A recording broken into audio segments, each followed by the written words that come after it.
Well, I guess I'm going to start at the Fargo again. It's September 7th, I believe.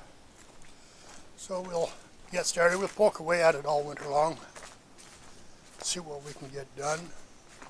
Not really trying to finish it right now, but we'll get her done, hopefully. My buddy Tony's supposed to come over later and give me a hand, and maybe I'll get George down to help me out. But anyway, this is it.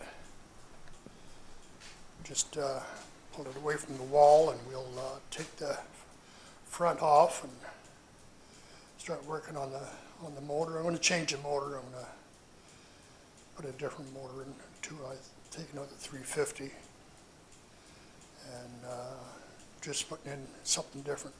But anyway, you take a walk around. See, there's no back on it. The back is over here someplace. All the different parts, fenders, so forth. Truck box.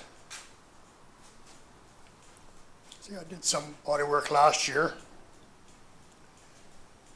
Did a hell of a job fixing the crap that the previous owner did. It was just full of Bondo all over. It's just a terrible job. Anyway, we'll see what happens in the next little while.